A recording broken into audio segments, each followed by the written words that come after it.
بسم الله الرحمن الرحيم Alhamdulillahilladzi anara quluba ibadihil muttaqin binuri kitabihil mubin wa ja'alal qur'ana shifaa'an lima fis sudur wa hudan wa rahmatan lil mu'minin. Asyhadu an la ilaha illallah wahdahu la syarikalah wa asyhadu anna Muhammadan abduhu wa rasuluhu alladzi la nabiyya ba'da, amma ba'd. Allahumma anfa'na bima 'allamtana wa 'allimna ma yanfa'una wa zidna 'ilman. Allahumma qsim lana min khasyatika ma tahulu bihi bainana wa baina ma'asik. Allahumma sallimna li Ramadan wa sallim Ramadana lana wa sallimhu minna mutaqabbalah. Hadirin Bapak Ibu semua yang dimuliakan oleh Allah Subhanahu wa taala, kita hari ini berada di bulan Sya'ban. Bulan Ramadan itu hanya hitungan beberapa hari lagi, Pak. Bapak Ibu semua, orang-orang solih dahulu itu ketika masuk bulan Sya'ban ini sudah lampu kuning, sudah saatnya kita banyak bertobat kepada Allah, banyak bersolawat kepada Nabi, banyak berdoa agar kita diberikan sehat dan umur bertemu dengan bulan Ramadan. Dan ini yang dilakukan oleh orang-orang solih, hadirin. Bapak Ibu semua, bulan Sya'ban itu bagi orang-orang solih itu bulan yang mulia. Bukan hanya bulan Ramadan, Pak.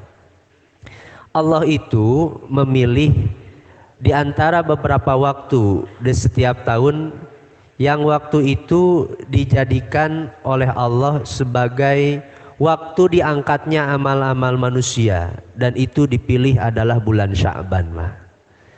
Hadirin, para ulama menjelaskan tingkatan amal kita diangkat kepada Allah itu dibagi tiga, Pak. Pertama, amal kita itu diangkat kepada Allah harian. Yang kedua, mingguan. Dan yang ketiga, kata para ulama, tahunan. Kapan harian itu amal kita diangkat kepada Allah? Nah, ini berdasarkan hadis riwayat Al-Bukhari. Nabi pernah menyampaikan, yata'aqabuna fikum malaikatun bil laili wan nahar. Malaikat itu silih berganti di setiap siang dan malam. Wa yajtami'una fi salatil fajri wa salatil asri. Dan malaikat malam yang bertugas pada waktu ini dan malaikat subuh itu berkumpul di waktu subuh dan asar. Nah, malaikat siang. Nah, summa ya'rujul ladzina batu fikum, kemudian malaikat-malaikat yang bertugas di malam hari itu, kata Nabi SAW, naik ke atas langit. Kemudian Allah bertanya kepada para malaikat yang bertugas di malam hari itu, kaifa taraktum ibadi, hei malaikat, bagaimana kalian meninggalkan hamba-hambaku? Kemudian malaikat yang bertugas di malam hari ini, hadirin, menjawab, taraknahum wa hum yusallun wa atainahum wa hum yusallun. Ya Allah, kami datang di waktu asar, kami melihat mereka sedang sholat. Dan kami datang di waktu subuh, mereka pun sedang melaksanakan sholat. Dan ini waktu diangkatnya amal manusia kepada Allah. Nih, kata para ulama, hariannya itu ketika di waktu asar dan waktu subuh. Makanya hadirin, sholat subuh berjamaah dan sholat asar berjamaah ini menjadi waktu yang paling mulia dalam syariat kita. Makanya dalam Al-Quran, wa qur'anal fajri kana masyhuda, dan bacaan subuh itu disaksikan oleh para malaikat. Nah, hadirin Bapak Ibu semua, yang kedua, amal kita itu diangkat mingguan, Pak. Kapan tepatnya? Setiap hari Kamis malam Jumat besok. Itu setiap minggu malaikat itu melaporkan amal-amal kita. Di hadis riwayat Ahmad, Nabi SAW bersabda, ana a'mala bani Adam, sungguh amal-amal anak cucu Adam itu tu'radu kulla khamisin lailatal jum'ah. Itu diangkat di setiap hari Kamis di malam Jumat. Fala yuqbalu amalu qati'ir rahimin, tapi hadirin, setiap minggu itu amal-amal dilaporkan kepada Allah Allah tidak akan menerima amal-amal pemutus tali silaturahim. Siapa saja yang di minggu itu menyakiti adiknya, menyakiti kakaknya, Pak, dia berseteru berselisih dengan pamannya, dengan bibinya, menyakiti saudara-saudaranya, maka amal-amalnya tidak diterima oleh Allah Subhanahu wa Ta'ala, meskipun dia baik amal ibadahnya. Ini dalam artian penting ya, Din. Saya sering sampaikan dan ini nasihat untuk diri saya pribadi. Kita membangun kesolihan itu bukan hanya bagaimana ibadah kita baik kepada Allah, tapi terlebih hasil dari ibadah itu orang-orang terdekat di sekeliling kita merasakan kebaikan dari ibadah-ibadah kita. Anak istri kita, tetangga kita, saudara-saudara kita yang merasakan baiknya ibadah kita. Dan yang ketiga, dan ini hadirin, setiap tahun Allah pilih bulan Sya'ban, bulan ini 1 bulan sebelum bulan Ramadan, amal-amal kita selama 1 tahun itu diangkat kepada Allah. Apa dalilnya? Di dalam hadis riwayat An-Nasa'i, sahabat Nabi yang bernama Usamah bin Zaid bertanya kepada Nabi, Pak. Beliau bertanya, "Ya Rasulullah, lam araka tasumu syahran minasyuhur ma tasumu min Sya'ban." Usamah ini heran, Pak. Nabi itu begitu banyak saum itu di bulan Sya'ban, bukan Rajab, bukan Syawal, bukan bulan-bulan yang lain, tapi yang paling banyak saum itu di bulan Sya'ban. Ya tentu jangan tanya bulan Ramadan, Pak. Ramadan pasti tiap hari Nabi. Cuman paling banyak saum itu di bulan Sya'ban, bulan ini. Nah, ditanya Nabi, kenapa Nabi begitu banyak saum? Nanti kalau dalam riwayat lain itu dari 1 bulan penuh itu hanya beberapa hari saja Nabi berbuka. Apa kata Nabi? Dzalika syahrun yaghfulun nas anhu baina Rajab wa Ramadan. Bulan Sya'ban itu bulan yang banyak dilalaikan oleh orang-orang di antara Rajab dan Ramadan. Ini kata Imam Ibnu Hajar. Mungkin orang-orang tahu, Pak, kemuliaan bulan Rajab karena kan bulan Rajab itu bulan haram. Di antara 4 minha arba'atun hurum, 4 bulan yang dimuliakan oleh Allah. Dzulqa'dah, Dzulhijjah, Muharram dan Rajab. Nah, dimuliakan oleh Allah. Ramadan orang jangan tanya, pasti beribadah, sibuk ibadah di bulan Ramadan. Sya'ban biasanya orang lalai, lupa untuk tidak memuliakan bulan Sya'ban. Nah, kalau orang Sunda, Pak, biasanya mumpang-mumpung. Sok mumpang-mumpung cenah minggu hareup mas ya temen teu bisa dahar. Ngabaso. Kan itu. Orang biar lalai di bulan Sya'ban. Kemudian kata Nabi, wa huwa syahrun turfahu fi'il a'malu ila rabbil alamin. Bulan Sya'ban ini bulan yang dipilih oleh Allah, amal-amal solih kita semua diangkat kepada Rabb semesta alam, kepada Allah Azza wa Jalla. Fa uhibbu an yurfa amali wa ana shaimun, kata Nabi, aku senang kalau misalnya amal-amalku diangkat kepada Allah sedangkan aku sedang melaksanakan saum. Makanya Nabi memperbanyak saum di bulan Sya'ban karena tahu bulan Sya'ban itu bulan yang dipilih oleh Allah, diangkat amal-amal solih kita. Hadirin Bapak Ibu semua, apa makna Sya'ban itu? Kita sering mendengar kata Sya'ban. Ada beberapa pendapat hadirin. Ada yang mengatakan Sya'ban itu satu daerah di Yaman, tepatnya dekat dengan Himyar. Tapi ada yang mengatakan juga Sya'ban itu dinamakan Sya'ban karena maknanya zahara, jelas, pemisah. Dinamakan Sya'ban karena memisahkan antara Rajab dengan Ramadan, maka dinamakan dengan Sya'ban. Makanya orang-orang Arab dulu itu ada yang menamakan Sya'ban itu Rajab, Pak. Ada sebagian orang Arab yang menjadikan bulan haram itu bukan hanya Rajab, bahkan termasuk Sya'ban. Makanya orang-orang Arab itu, ada sebagian orang Arab mengatakan Sya'ban itu Rajabani, 2 Rajab. Jadi karena dianggap sebagai bagian dari Rajab Sya'ban itu. Nah, Sya'ban dinamakan Sya'ban karena pemisah antara Rajab dengan Ramadan. Tapi kalau kata Imam Al-Aini, ini beliau penulis syarah Sahih Bukhari, Umdatul Qari.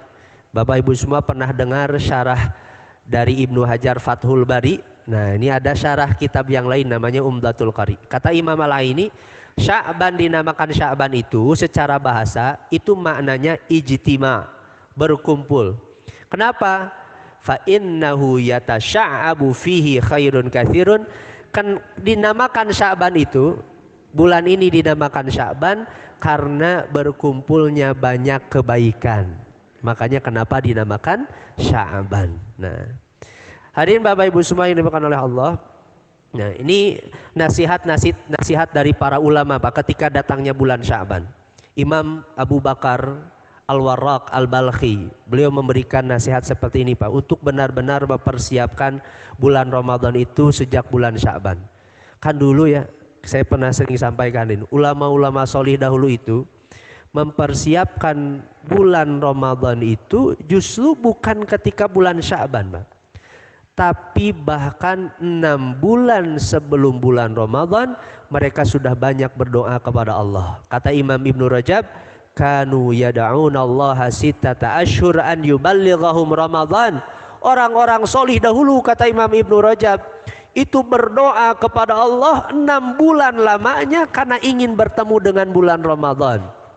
Hadirin Bapak Ibu semua, berapa orang saudara-saudara kita yang bertemu dengan Ramadan kemarin tapi belum tentu diberi, sudah tidak mungkin, mustahil untuk bertemu dengan bulan Ramadan tahun ini. Hadirin, berapa orang yang diberi umur sampai bulan Rajab tapi ternyata tidak diberi umur di bulan Sya'ban. Ya, berapa orang yang diberi umur di bulan Sya'ban tapi belum tentu diberi umur nanti bertemu dengan bulan Ramadan. Makanya orang-orang soleh dahulu itu minta doa Pak, karena kan doa yang bisa mengubah takdir. Ini bagi pendapat sebagian ulama, mudah bagi Allah kalau misalnya ajal kita seharusnya di bulan Rajab Pak, tapi karena doa-doa yang terbaik yang kita haturkan kepada Allah, kemudian Allah tambah umur kita supaya kita bertemu dengan bulan Ramadan. Nah, ini pentingnya doa. Kata Abu Bakar Al-Warraq, syahrul Rajab syahrun lizar'i. Bulan Rajab yang kemarin yang sudah kita lalui itu bulan menanam kebaikan-kebaikan. Wa syahru Sya'ban, bulan Sya'ban ini syahrun lisaqi zar'i, bulan mengairi tanaman-tanaman yang sudah kita tanam kebaikannya sejak bulan Rajab. Wa syahru Ramadan, sedangkan bulan Ramadan syahru hasadi zar'i, bulan memanen hasil tanaman-tanaman kebaikan yang sudah ditanam sejak bulan Rajab. Hadirin Bapak Ibu semua, kalau kita ingin merasakan nikmatnya saum Pak, nikmatnya ibadah, sholat berjamaah, membaca Al-Quran, jangan bangun ibadah-ibadah itu nanti di bulan Ramadan. Sejak hari ini, sejak bulan Sya'ban, banyak istighfar, tobat sama Allah Pak, banyak perbaiki ibadah kita supaya nanti masuk bulan Ramadan kita merasakan manisnya ibadah di bulan Ramadan. Kan hadirin Bapak Ibu semua, kalau orang Pak ingin berlomba, kira-kira itu latihannya itu ketika hari H atau jauh-jauh hari dari hari perlombaan hadirin? Itu jauh-jauh hari Pak. Dipersiapkan fisiknya, strateginya bagaimana untuk juara. Begitu pula orang-orang beriman kalau ingin mendapatkan banyak limpahan kebaikan dan ampunan nanti di bulan Ramadan, kira-kira sudah hari ini Pak, nanti kira-kira itikaf mau di mana, mau target Al-Qur'annya mau berapa, mau sedekahnya mau di mana. Sampai para sahabat itu diantaranya Abdullah bin Umar sudah niat Pak, tidak mau buka saum nanti di bulan Ramadan kecuali buka saum itu harus memberi satu orang miskin untuk saum berbuka bersama. Itu Abdullah bin Umar. Jadi tidak akan saum kecuali harus di pinggirnya ada orang miskin yang berbuka bareng. Ini hebatnya Abdullah bin Umar radhiyallahu an. Nah, atau perkataan ulama yang lain, as-sanah mithlu syajarah. 1 tahun ini diibaratkan seperti satu pohon. Tahun demi tahun itu ibarat pohon. Wa syahru Rajab, dan bulan Rajab itu ayyamu taurikiha, diibaratkan pohon itu, bulan Rajab itu daun-daunnya mulai terlihat. Wa Sya'ban ayyamu tafri'iha, bulan Sya'ban ini itu hari-hari batang, cabang, ranting sudah mulai membesar. Wa Ramadan, dan sedangkan bulan Ramadan ayyamu qatfiha, hari-hari kita tinggal memetik buah-buahan yang kita sudah tanam sejak bulan Rajab. Kalau kita ingin targetnya banyak baca Quran, hari ini mah latihannya, supaya kita dapat memetik buahnya nanti di bulan Ramadan. Nah, kata Imam Ibnu Rajab, beliau mengatakan, jadirun biman sawwada sahifatahu bidzunub, siapa saja yang mengotori hatinya dengan dosa-dosa. Kan Bapak Ibu semua, kalau kita merenung Pak, setelah bulan Ramadan kemarin Pak, nih kalau andai saja setelah kita beribadah di bulan Ramadan kemarin, kemudian dosa-dosa kita diampuni oleh Allah Subhanahu, semuanya dosa-dosa diampuni. Tapi setelah masuk Syawal kemarin, masuk bulan-bulan yang lain Pak, kira-kira kalau kita jujur Pak, kita bersih dari dosa kembali tidak hadirin? Sulit Pak. Maka kata Imam Ibnu Rajab, siapa saja yang mengotori hatinya dengan dosa-dosa, an yubayyidaha bitaubati fi hadza syahr, hendaklah dia membersihkannya dosa-dosa itu di bulan Sya'ban ini. Banyak bertobat kepada Allah, beristighfar kepada Allah sejak bulan Sya'ban, supaya dosa-dosa di bulan-bulan sebelum Sya'ban bulan ini itu sudah dihapus, dibersihkan oleh kita. Nah hadirin Bapak Ibu semua yang dimuliakan oleh Allah, lalu apa Pak? Nah, amalan-amalan yang bisa kita lakukan di bulan Sya'ban. Yang pertama yang dilakukan oleh Nabi di antara amalan utama untuk mempersiapkan bulan Ramadan, memperbanyak saum. Besok hari Kamis hadirin, terlebih tadi hari Kamis itu laporan mingguan amal solih kita, jadikan besok jadi niat untuk memperbanyak saum. Bapak Ibu semua yang sudah bisa Senin Kamis, naikkan jadi saum Daud. Yang bisa saum Daud boleh hadirin saum Daud disatukan dengan Senin Kamis mah.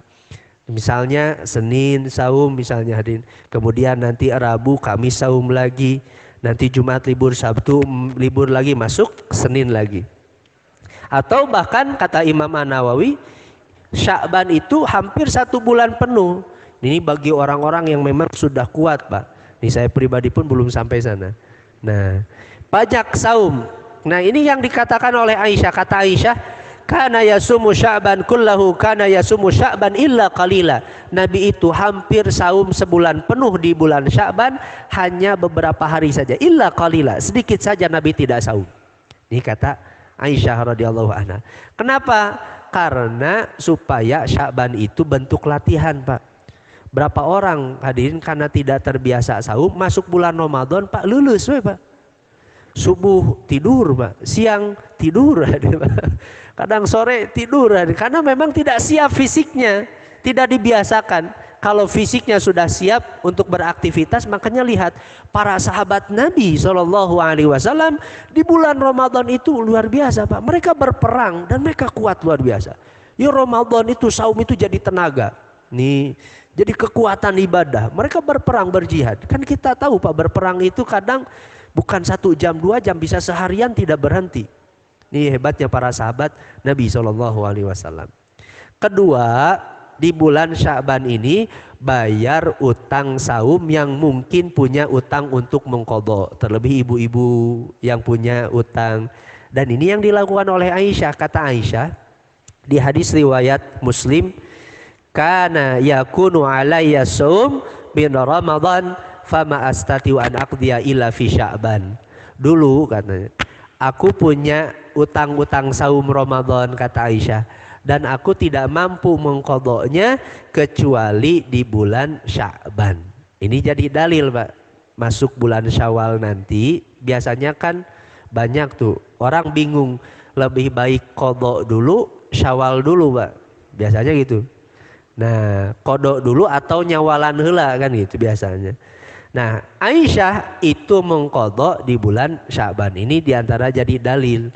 Nah, boleh kita mendahulukan karena kan nggak mungkin disatukan, Pak, qadha dengan nyawalan, nggak mungkin karena jenis yang berbeda, wajib dengan sunnah. Nah, boleh kita mendahulukan terlebih Syawal karena waktunya yang terbatas 1 bulan nanti Syawal setelah bulan Ramadan, kemudian kita mengqadha. Nah, ketiga, bulan Sya'ban itu kata Salamah bin Kuhail seorang ulama, syahru Sya'ban syahrul qura. Bulan Sya'ban itu adalah bulannya membaca Al-Qur'an. Atau kata Amr bin Qais, idza dakhala syahru Sya'ban, kalau misalnya Amr bin Qais itu masuk bulan Sya'ban, ughliqa hanutuhu wa tafarraga liqiraatil Qur'an. Beliau menutup tokonya, kemudian beliau banyak mencurahkan membaca Al-Quran. Ini Amr bin Qais. Bagi kita, tapi hadirin para pebisnis itu biasanya ramena bulan naon, Pak? Ramadan ini ujian. Kan itu biasanya ramena bulan Ramadan kan itu. Seminimal-minimalnya bukan berarti harus ditinggalkan bisnisnya, hadirin, karena tidak ada kewajiban. Harus misalnya ada syariat dari Nabi. Ini gambaran kesolihan para ulama.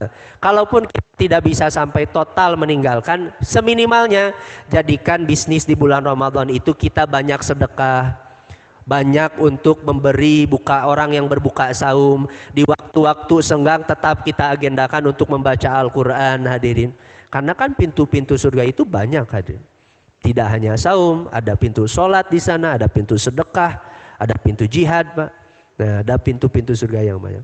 Keempat, ini dia riwayat dari Anas bin Malik, menunaikan zakat di bulan Sya'ban, kecuali Bapak Ibu semua yang sudah punya rutinan zakat, misalnya karena haulnya di bulan Ramadan atau di bulan Sya'ban yang sudah sampai nisab, kemudian haulnya di bulan Syawal, nah tidak jadi masalah. Tapi ada sebagian ulama, nah dulu kata Anas bin Malik, sahabat Nabi itu mereka mengeluarkan zakat harta mereka itu di bulan Sya'ban, dibagikan kepada orang-orang yang lemah, orang-orang miskin itu di bulan Sya'ban.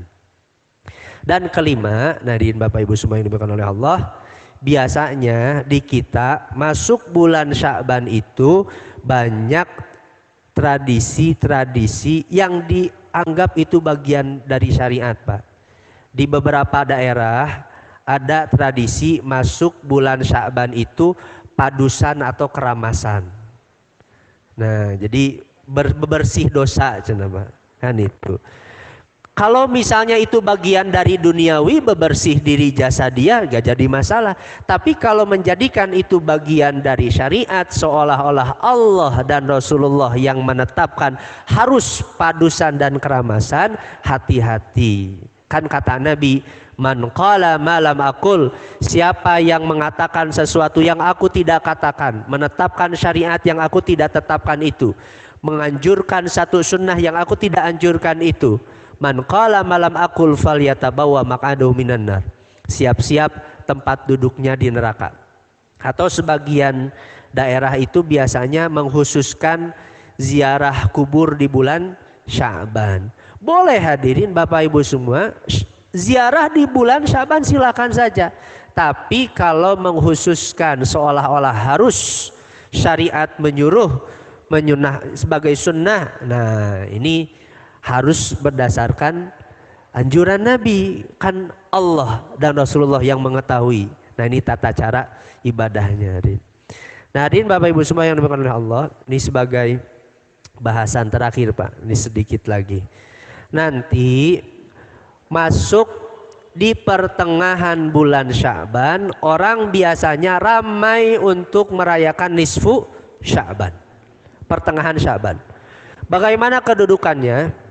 Nah, beberapa hadis, hadirin, ini para ulama, Imam Ibnu Jauzi, ulama kontemporer, diantaranya Imam Albani dalam Al-Silsilah Al-Dhaifah, mencantumkan terkait dengan keutamaan nisfu Sya'ban berdasarkan hadis-hadis palsu. Di antaranya ada hadis seperti ini, Pak.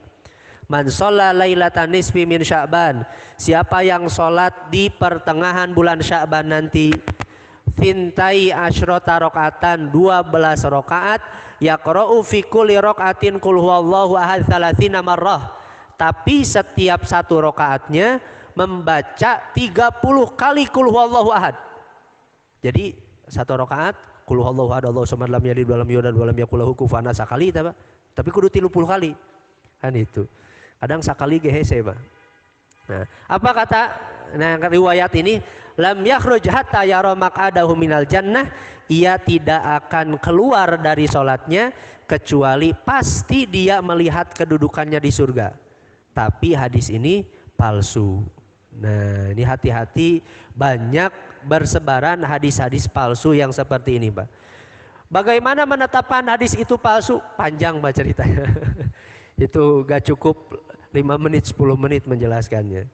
Dulu saya pernah sampaikan ya, 5 syarat hadis itu disebut sahih. Pertama, musnad ila nabi. Kedua, sanadnya tersambung kepada nabi. Ketiga, diriwayatkan oleh rawi yang adil dan dhabit, teruji kesolihannya, teruji hafalannya. Keempat, hadis itu tidak bertentangan dengan hadis yang lebih sahih, disebut dengan syadz.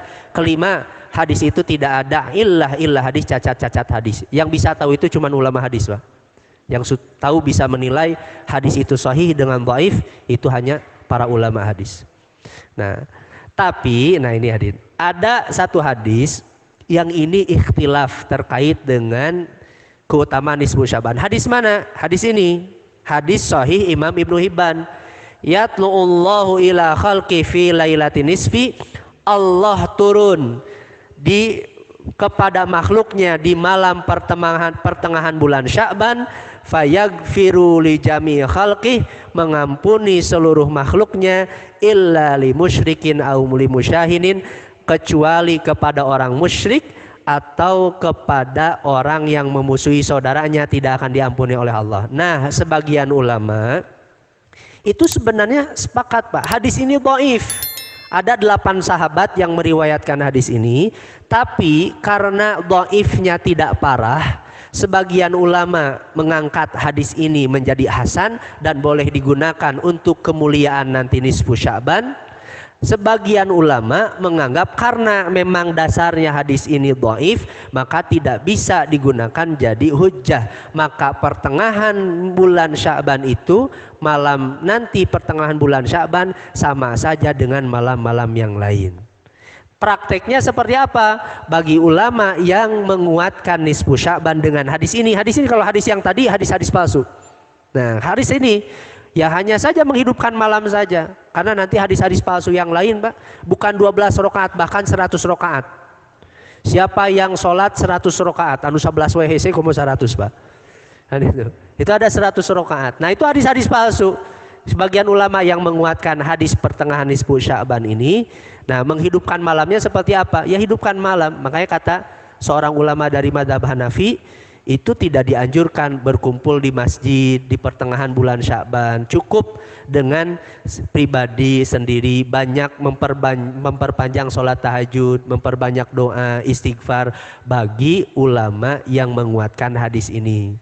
Ya, bagi kita, Bapak Ibu semua yang dimuliakan oleh Allah, kita harus memaklumi bagi saudara-saudara kita yang tidak menganggap kemuliaan nisfu Sya'ban karena mengikuti ulama yang memang dasarnya hadis itu dhaif. Bagi ulama yang menganggap karena jalurnya banyak, ada 8 sahabat yang meriwayatkan, sedangkan hadis dhaif yang banyak itu sebagaimana kaidah al-ahaditsul dhaifah yuqawwi ba'duha ba'dan, hadis-hadis dhaif itu menguatkan satu sama lain, maka kemudian hadis itu menjadi hujjah. Nah, silakan. Tapi hadirin, kesimpulannya secara umum malam-malam di bulan Sya'ban itu tetap mulia. Karena bulan Sya'ban itu adalah bulan sebagai diangkatnya amal solih kita kepada Allah Azza wa Jalla. Wallahu a'lam bishawab. Berhubung karena sudah masuk waktu Isya, hadirin, hanya itu yang bisa dibahas di malam ini. Semoga Allah memberkahi amal-amal kita di bulan Sya'ban ini, hadirin. Semoga Allah berikan umur, kesehatan untuk kita semua, sehingga Allah pertemukan nanti kita semua dengan bulan Ramadan. Subhanakallahumma bihamdik, asyhadu an la ilaha illa anta, astaghfiruka wa atubu ilaik. Aqulu qouli hadza wa astaghfirullah li wa lakum. Assalamualaikum warahmatullahi wabarakatuh.